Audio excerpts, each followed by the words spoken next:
Hey guys, welcome back to another new videos and LawGuru welcomes you. So in this video we will be discussing about rioting.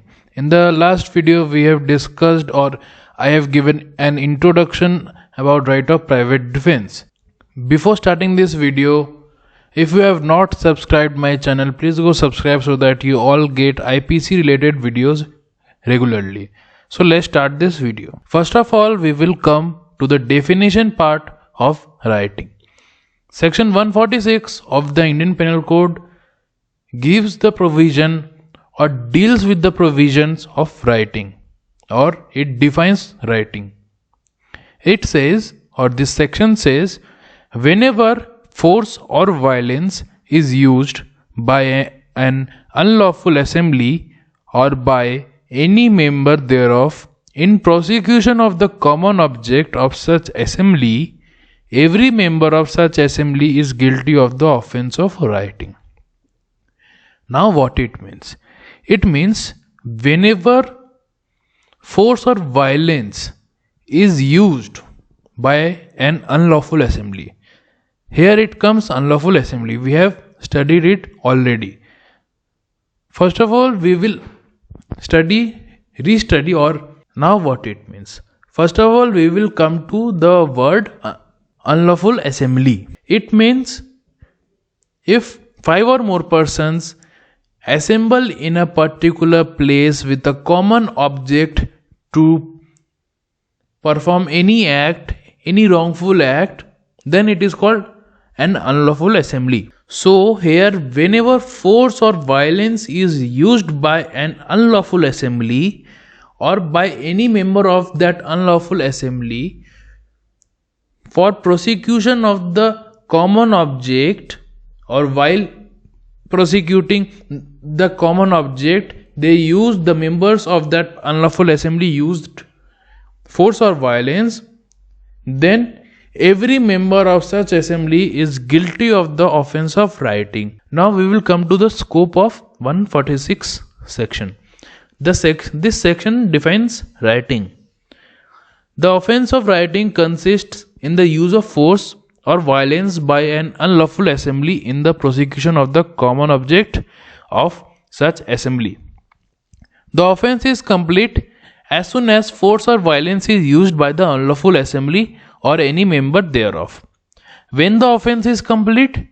The offense is completed as soon as the force or violence is used by the unlawful assembly or any member of that unlawful assembly. One case law is there, Sundar Singh versus State, 1955, ALJ 293 FB. Now what are the essential ingredients of rioting? They are as follows.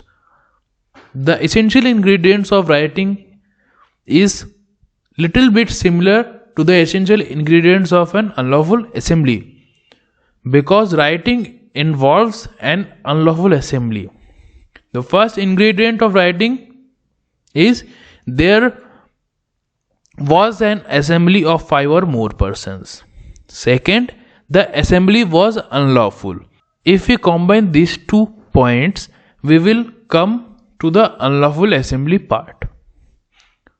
As well as if we combine the first point, the second point and the fifth point in the part that the assembly was there for prosecution of any common object.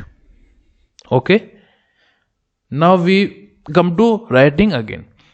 First is there was an assembly of 5 or more persons. Second, the assembly was unlawful. Third, the members of the assembly used force or violence. Fourth, the accused was a member of the assembly. The wrongdoer, the person or the member of that unlawful assembly who has committed the offense of rioting, that person must be the member of such assembly. And the last point, the force or violence was used by the assembly in pursuance of their common object. While prosecuting the common object or while doing the common object, like if their common object is to commit mischief, and while committing the offense of mischief, they have used force or violence. Now, whenever any person is guilty or any unlawful assembly or any assembly is guilty for the offense of rioting, what is the punishment? The punishment is defined or said in section 147. It says, this section says, whoever is guilty of rioting shall be punished with imprisonment of either description for a term which may extend to 2 years, or with fine, or with both. So here it is written that whoever, any person who commits or any member of an unlawful assembly who commits the offense of rioting shall be punished with imprisonment, and that the period may extend to 2 years, or that person has to give certain amount of fine, or with both. Now we will come to rioting armed with deadly weapon. If all the members or any one of the member of the unlawful assembly is armed with any deadly weapon, then and that person is also committing rioting, then what is the punishment? Now deadly weapon includes gun, bomb, knife and sword, etc. The provisions of this offense is given in the section 148 of the Indian Penal Code or IPC.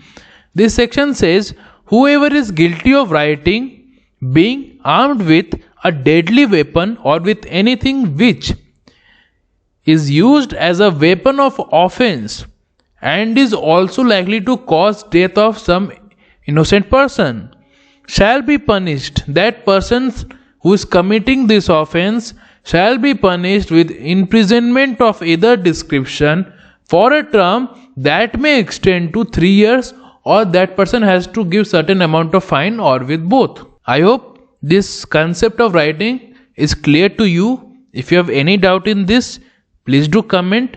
If you like this video, press the like button, share it, subscribe for more such videos. For then, stay safe. Thank you.